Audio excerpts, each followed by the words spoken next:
Hi, my name is Matthew Hooper from VA Filtration, and I'm here today to demonstrate what the Sweetspotter can do. The Sweetspotter is quite remarkable in what it can achieve.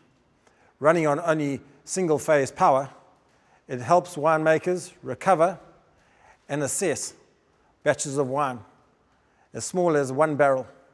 The winemaker can do VA reduction, Brett reduction, taint removal, wine concentration, and also alcohol reduction trials. This has proved to be very successful and very gentle on the wine.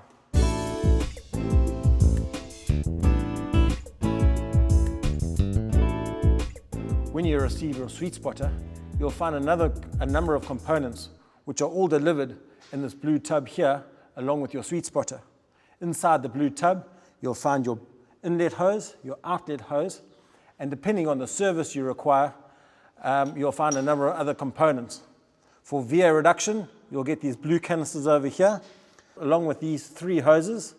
And for Brett and taint removal, you'll find these black cartridges here, which are used to remove the taint.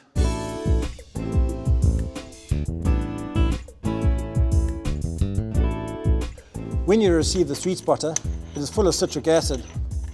We have to flush the citric acid out of the Sweetspotter, and we do this by attaching our inlet and outlet hoses to the Sweetspotter. We then have to fill up a tub with water and then plug the machine in.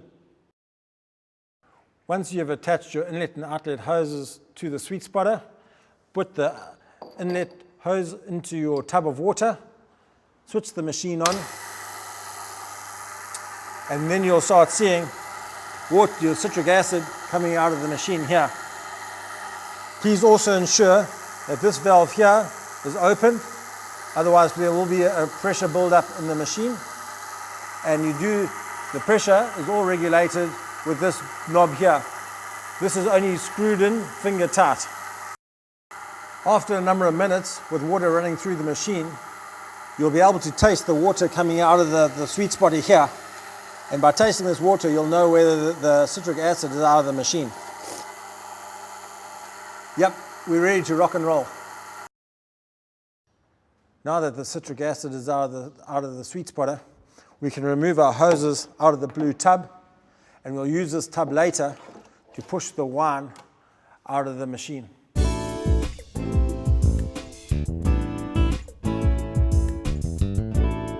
Now that the citric acid has been flushed out of the machine and it's full of water, we are ready to demonstrate the Brett reduction process. To do that, we get our cartridges here, which have got an arrow which show the correct way up. We insert these into our blue housings and screw them into position here. That process is then repeated on this housing here, and we turn the tap here 180 degrees, so the permeate flow is then flowing into our blue housings. On the underside here, we've got a similar tap, and we ensure that that is open so the permeate can flow through a hose and we can taste out water to permeate.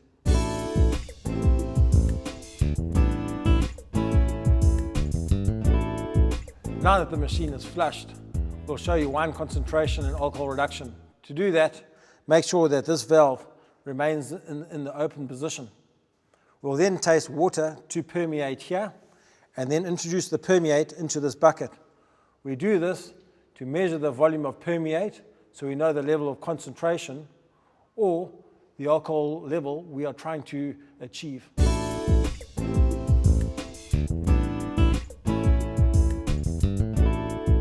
For VA reduction, you require these blue canisters here. The best thing to do to start off with is attach your water to a 1-inch BSP fitting, just like I'm doing here. Then attach that to number 1 here. That's what we term number 1 valve. We'll open up number 1 valve and open up the big number 3 valve here. We'll then open up the water and get the water flowing through the machine. Do not be alarmed if you see it coming out dark brown like that. It just means that the canister is already charged and it'll be coming out with a pH here of around about 12. We'll continue flushing the water through the system until the water here is actually grippy, feels grippy in your fingers, and that's roughly when you'll start using your pH meter and you'll know that the pH then is around about 10.5. When it's at 10.5, then this is ready for action. When the water flowing through your VA canister here is around about 10.5 and feeling grippy between the fingers, we can then switch off the water,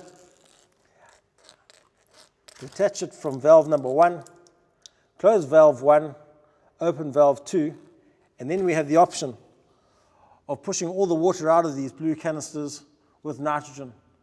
We can only use nitrogen and not CO2, as there's CO2 inside the canister will expand, and we've seen them explode. If you do not have any nitrogen on site, that's not serious. For this demonstration, we're actually going to be pushing all the water out with permeate. We are now ready to put these blue canisters into action with a Sweetspotter. We do that by taking this hose from your flow meter and attaching that to valve number 1 here, and then opening up valve number 1. We also take this hose, which is on the other side of our cartridge housings here, and attach that to valve number 4. We ensure that valve number 4 is closed at this stage.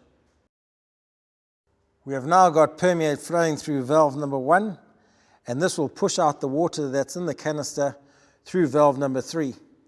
When we have now got permeate flowing out of valve number 3, we close valve 3 and open up valve 4 simultaneously, so the permeate is flowing back into the wine. Periodically, we'll be opening up valve number 3 to test the pH of the permeate. When the pH of the permeate is below 7, it's time for us to change the canister.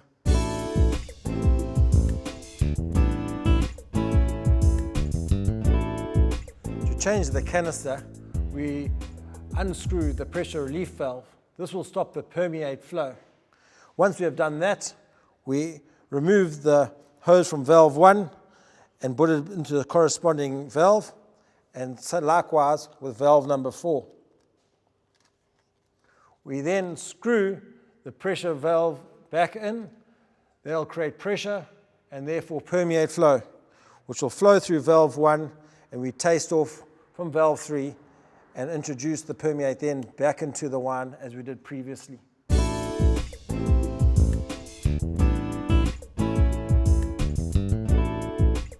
To regenerate these canisters, we first hook the water up to valve number 1 and switch the water on.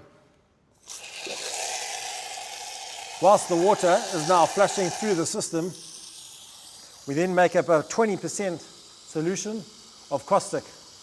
This caustic will be venturied into the system through valve number 2. The small hose that came with the canister is then added onto valve number 2, and that's opened into the canister. Once all the caustic has been venturied in, the water is switched off, valve 2 is closed, and we wait for 15 minutes. After 15 minutes, we introduce the water again to the canister, and we bring the pH down to 10.5. Once the pH is down to 10.5 and feeling grippy, it is now ready to be reintroduced to the Sweetspotter.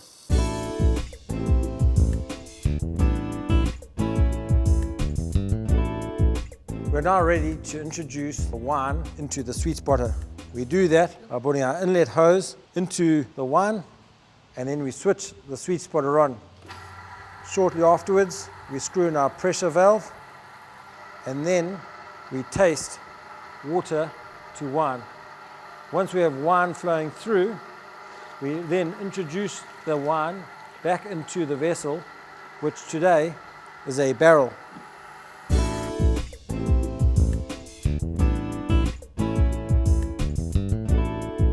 Once we have finished the process, take your inlet hose, put that into our bucket of water that we had earlier, and switch the machine on.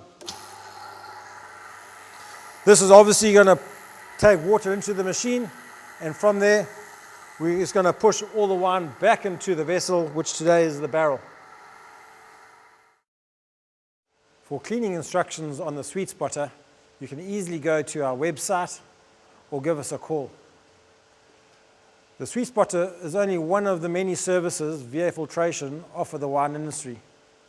We are mobile and we're always here to help.